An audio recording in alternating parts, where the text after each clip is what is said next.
Hey friends, it's Elena. Welcome back to my channel. Today I'm restocking my wax melts and I thought this would be the perfect time to have a more personal chatty video with you instead of just playing background music. I've been running my small candle business for over a year now and I have so much to share, my journey, my highs and lows, what I've learned, and some useful business tips. If you're thinking about launching your own product or new collection, I'll be sharing some of my experiences with launch strategies, what worked, what didn't, and what I wish I had done differently. I'll also talk about returning customers and how to build trust so that people keep coming back to your brand. So grab a coffee or tea, get cozy, and let's chat. I really hope this video encourages and motivates you, whether you have a candle business or any kind of small business. So let me start from my journey in starting a candle business. I won't go into too much detail because I already shared my journey in past videos, but I'll give you a quick recap. When I started Bedition Candle Co., I spent nearly 2 years testing my candles before I ever launched. I wanted to make sure my products were something people would actually love and enjoy using. At first, I built my own website on Shopify, opened my Instagram account, and started sharing aesthetic photos of my products. And let me tell you, this was my first mistake. I focused only on making everything look pretty, but didn't show enough behind the scenes content or my face.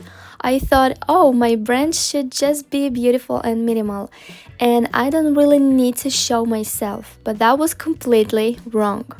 People love connecting with the real person behind the brand.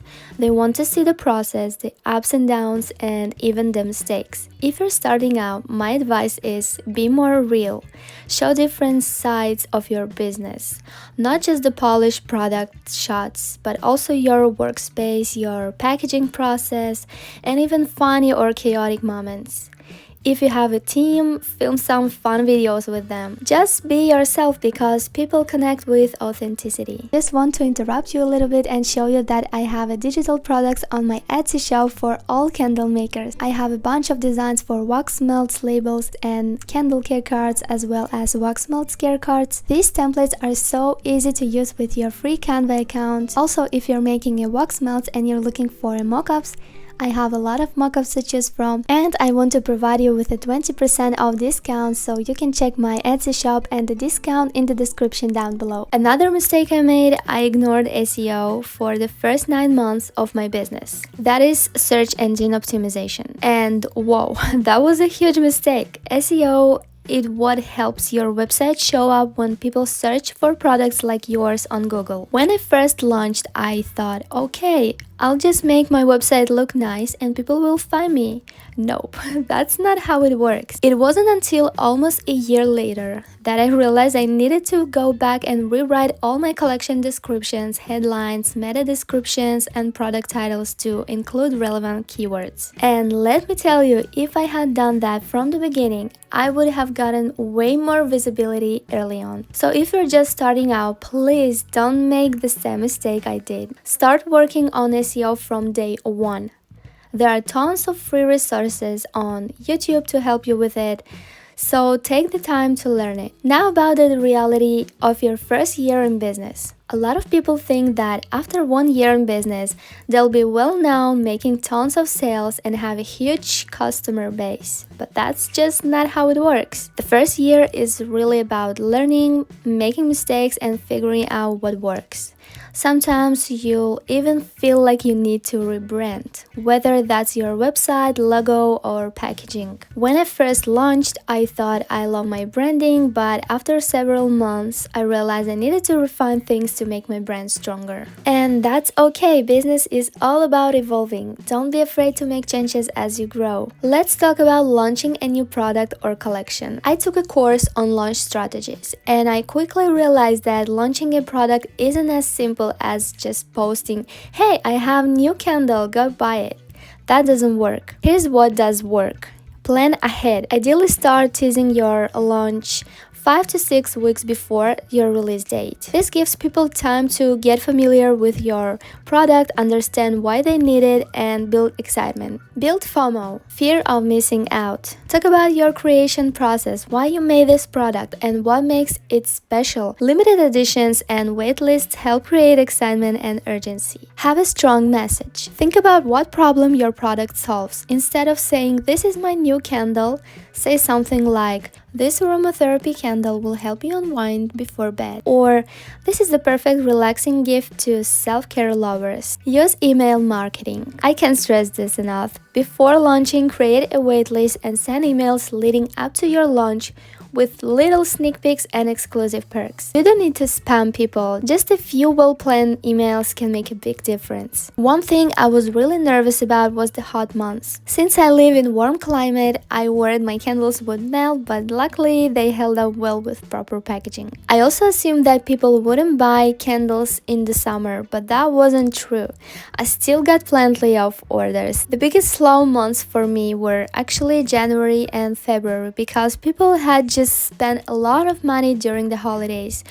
But by spring, things picked up again. So if you have a slow month, don't panic. Instead, use that time to work on things like improving your website, creating new content, or planning your next launch. Now for a fun story. One of my returning customers has spent over $530 on my website. And the best part, she found my brand through a Facebook ad and placed her first order without even knowing me. Her first order was $156, which already shocked me. But then, the same day, she received her package and placed another order. That's when I knew I was doing something right. When customers trust your brand and love your products, they come back. But that trust isn't built overnight. It comes through creating high-quality products, providing great customer service, and making sure people feel confident buying from you. Now I want to share how to price your handmade products with confidence. When I first started my business, figuring out how to price my products was one of the biggest challenges. I think a lot of small business owners can relate, especially if you're making handmade products. The first thought that comes to mind is that the best way to attract new customers is by setting low prices.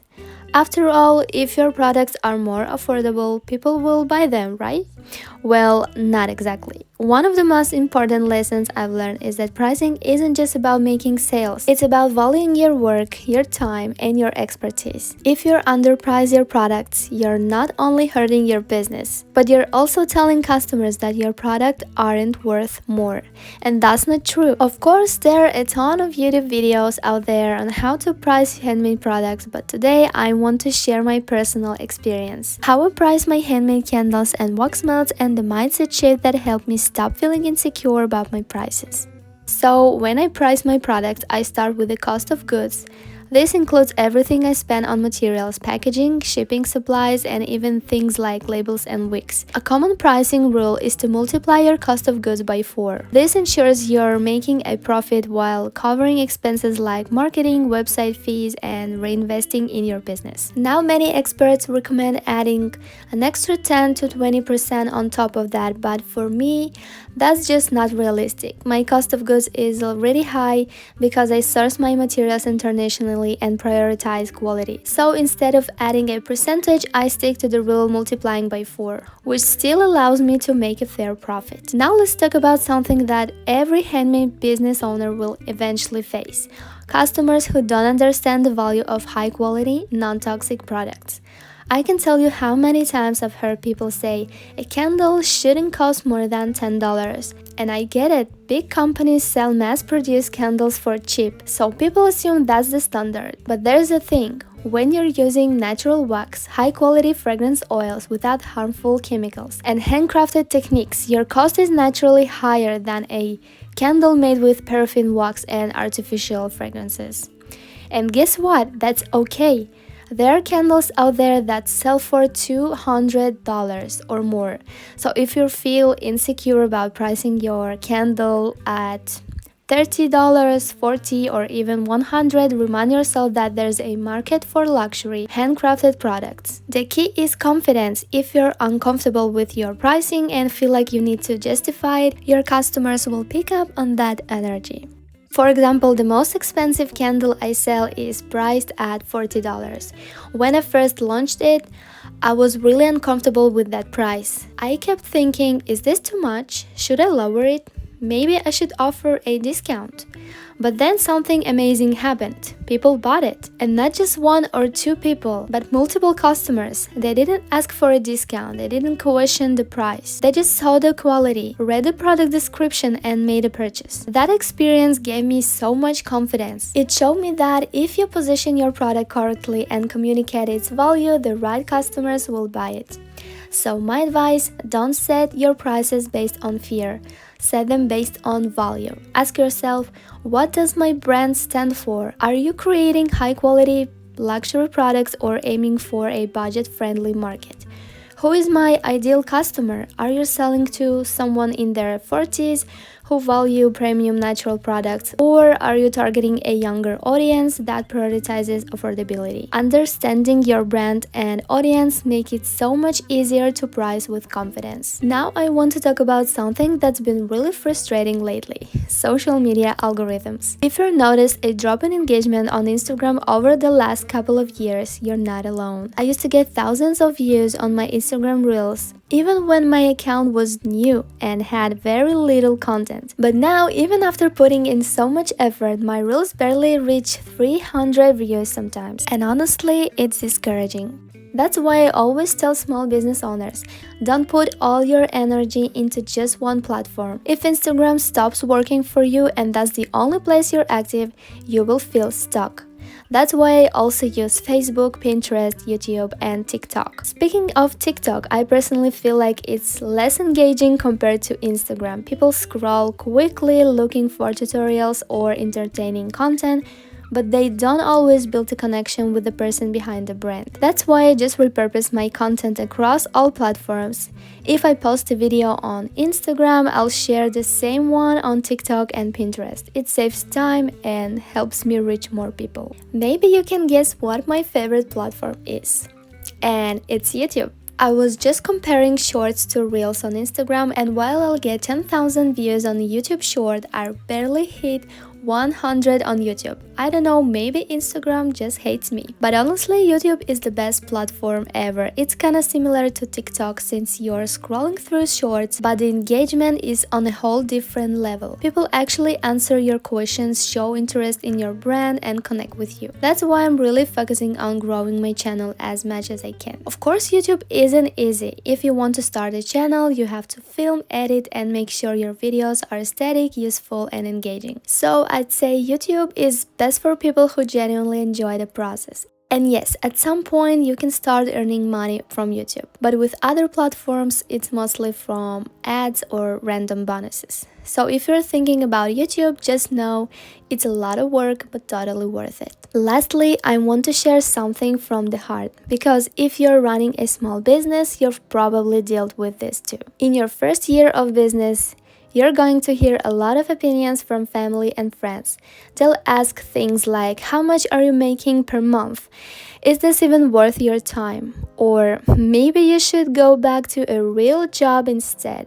And let me tell you, it's tough. I know how discouraging it feels when people don't take your business seriously, when they don't see the hours of work you put in behind the scenes, the marketing, product development, the website updates, and content creation. They only see the final product and assume it's easy. But here's what I want you to remember. You're not building this business to prove anything to anyone. You're building it because you believe in it. Success doesn't happen overnight. Some people blow up in 6 months, while others takes years to grow. Everyone's journey is different. What matters is that you stay committed and keep moving forward. And by the way, I don't even like calling it a small business, because the amount of work it takes feels anything but small. When you're the one making the product, handling marketing, running your website, managing customer service, and doing everything else, it's a big business.